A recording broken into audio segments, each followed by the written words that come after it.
Энэ 7 хоногийн той мэдээлэл эхэлж байна. Цагаалт хөтөлбөрийн дүнд самсан ноолуурын экспорт 330 сая Америк долларт хүрлээ. Монгол Улсын ерөнхий сайд Давосын эдийн засгийн чуулганд оролцлоо. Монгол Улс Америк нэгдсэн улсын ерөнхийлөгч Дональд Трампын санаачилсан энхийн зөвлөлд аль биесээр нэгдлээ. 70 задгад сумын дулаан цэглэгээ станц ачааллаанд дийлэхгүйд хүрсэн байна. Эдгээр болон бусад мэдээллийг та бүхэндээ тоймлон өргөнэ. Цагаалт хөтөлбөрийн дүнд самсан ноолуурын экспорт 330 сая Америк долларт хүрсэн байна. Монгол Улсын ерөнхийлөгч Ухнагийн хөрөлсөг цагаалт хөтөлбөрийн хүрээнд үндэсний үйлдвэрлэгч аж ахуй нэгжүүдэд ажиллалаа. Ерөнхийлөгчийн эхний очсон газар бол Говь Эрдэнэ гашмаар хязгаарлалтмал хувьцаат компани 2010 онд байгуулагдсан. 108 ажилтнтай, жилд 203 мянган бүтээгдэхүүн үйлдвэрлэх хүчин чадалтай. Эрэгтэй эмэгтэй хүүхдийн бүх төрлийн сүлжмэл бүтээгдэхүүн үйлдвэрлэж 70 орчим хувийг нь гадаадын 12 улсад нийлүүлдэг байна. Цагаалт хөтөлбөрийн хүрээнд 2 тэрбум төгрөгийн хөрөнгө оруулалтын зээл авсан байна. Ингэснээр хүчин чадал нь 13%, улсад төлөх татвар болон ажиллах хүчний тоо өнгөрсөн онтой харьцуулахад тус бүр 20%-аар нэмэгдэжээ. 2025 он гэхэд орон нутагт 30 ажлын байр бий болгосон байна. Цаашид үйлдвэрлэлээ 3 дахин нэмэх зорилт тавьжээ. 2025 онд ноолдор үйлдвэрлэгчдэд 52 тэрбум төгрөгийн хөрөнгө оруулалтын зээл олгосноор үйлдвэрүүдийн эрхийн хүчин чадалт 400 тонноор нэмэгдэж 2000 гаруй тонн болсон байна. Мөн 322 тэрбум төгрөгийн эргэлтийн хөрөнгийн зээл өгсөний үр дүнд түүхийн ноолуурын худалдан авалт нийт ноолуурын 60% хүрсэн байна. Манай улс өмнө нь ноолуураа хөвчлэн түүгээр нь гаргадаг байсан бол одоо самдаг болоод байгаамаа. Өмнөх онтой харьцуулахад самсан ноолуурын экспорт 6 дахин нэмэгдэж 4,000 тоннд хүрээд байна. Энэ нь 330 сая Америк долларын экспорт хийсэн гэсэн үг юм а.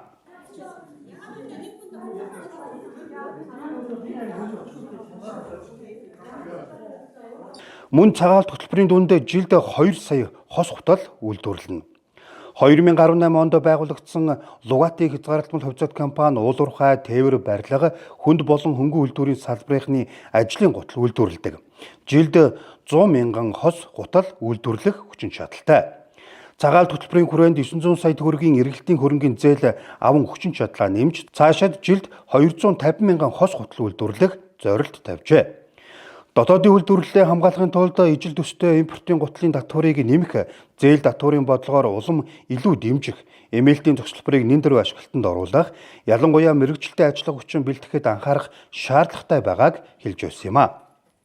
Мэргэжлийн сургалт үйлдвэрлэлийн 69 төвд 40 мянган оюутан суралцдаг.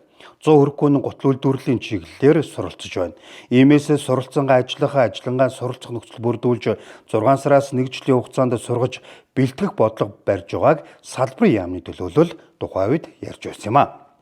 Гутлын үйлдвэрүүд ихэд жилд 1.5 сая гутал үйлдвэрлэх боломжтой болсон байна. 2025 оноос хэрэгжиж эхэлсэн цагаалт үндэсний хөтөлбөрийн хүрээнд 66 аж ахуйн нэгж ноос ноолуур арьс шир боловсруулах болон эцсийн бүтээгдэхүүн үйлдвэрлэхээр 520 тэрбум төгрөгийн хөнгөлөлттэй зээл аваад байна. Тэгвэл энэ онд 425 тэрбум төгрөгийн хүү багтай урт хугацаатай хөнгөлөлттэй зээл олгох юм а.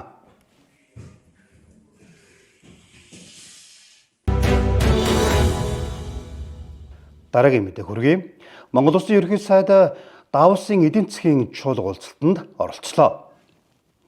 Дэлхийн эдийн засгийн 56 дугаар чуулга уулзалт 2026 оны 1-р сарын 19-ноос 23-ны өдрүүдэд Швейцарын холбооны улсын Давос хотноо яриа хэлэлцээний амин сүнсийг сэргийхэн сэдвийн дор зохион байгуулагдлаа.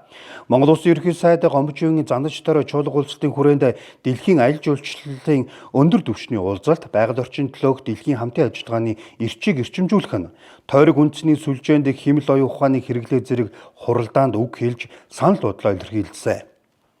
Дэлхийн эдийн засгийн манлайлагчдын холбогдох хэлцүүлгүүд мөн оролцсон юм а. Мөн чуулга уулзалтын үеэр дэлхийн улс төрийн нийгмийн эдийн засгийн манлайлагчид олон улсын байгууллагуудын удирдлагуудтай ажил хэргийн уулзалтуудыг хийж Монгол Улсын засгийн газрын бодлого, үйл ажиллагаа болон төсөл хөтөлбөрүүдийг танилцуулсан. Чуулга уулзалт нь 1971 оноос хойш зохион байгуулагдаж байгаа. Энэ удаагийн 56 дугаар чуулга уулзалтанд 73 улс орны төр засгийн тэргүүн нийт 2700 гаруй төлөөлөгчид оролцсон юм а. Монгол улс Америк нэгдсэн улсын ерөнхийлөгч Дональд Трампын санаачилсан энхийн зөвлөлд албан ёсоор нэгдэж орлоо. Монгол улс Америк нэгдсэн улсын ерөнхийлөгч Дональд Трампын санаачилсан энхийн зөвлөлд албан ёсоор нэгдэж үүсгэн байгуулагч гишүүн улс боллоо.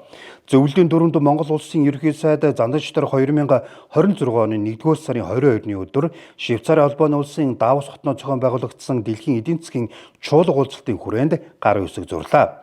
Монгол улс олон улсын давцанд хариуцлагатай энхийг дэмжих улсын хувьд шинэ уян хатан үр дүнд чиглэсэн энх тайвны механизмыг дэмжих нь Монгол улсын олон улсын байр суурийг бэхжүүлж, Монгол улсын аюулгүй байдал, тусгаар тогтнолыг олон улсын эрх зүйн хүрээнд улс төр дипломатын аргаар хамгаалан бэхжүүлэх үйлсэд том алхам болсон юм а.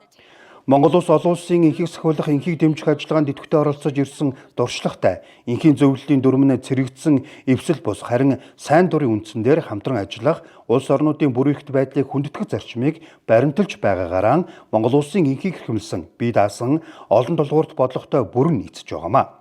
Энхийн зөвлөлийн дүрмд Аргентин, Армени, Азербайджан, Казахстан, Унгар, Пакистан, Катар, Сауди Араби, Турк зэрэг нийт 17 улсын төр засгийн тэргүүн сайд нар гарын үсэг зурж уг зөвлөлд нэгдэн ороод байгаамаа. Өргөжлүүлэн та бүхэндээ гэрэл зургийн дууранд болсон онцлог гэрэл зургуудаас хүргэж байна.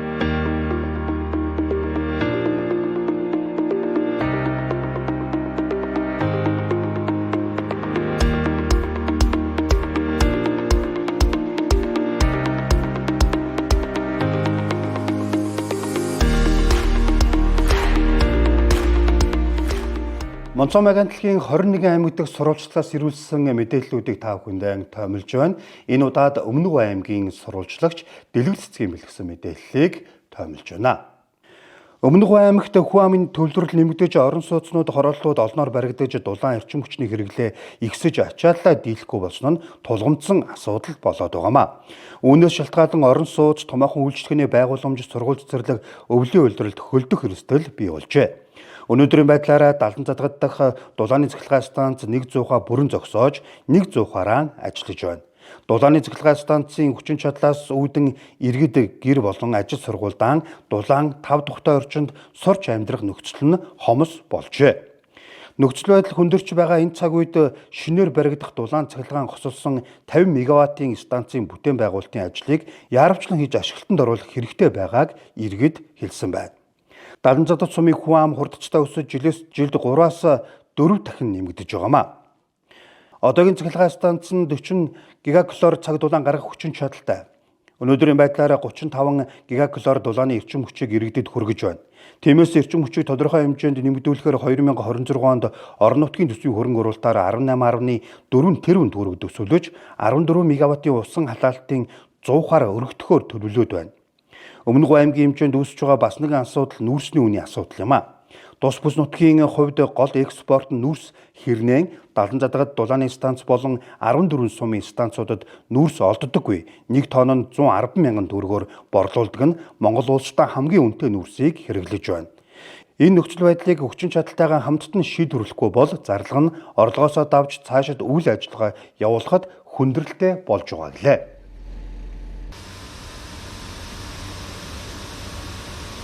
Үзэгч та бүхэндээ өнгөрөх 7 хоногт улс эх оронд өрнөсөн онцлог үйл явдлуудын мэдээллийг тоомлон өргөлээ. Анхаарлаа хандуулсан үзэгч та бүхэндээ баярлалаа. Эх 7 хоногт шинэ мэдээллээр иргэн уулзъя. Баяртай үзэгчтэй.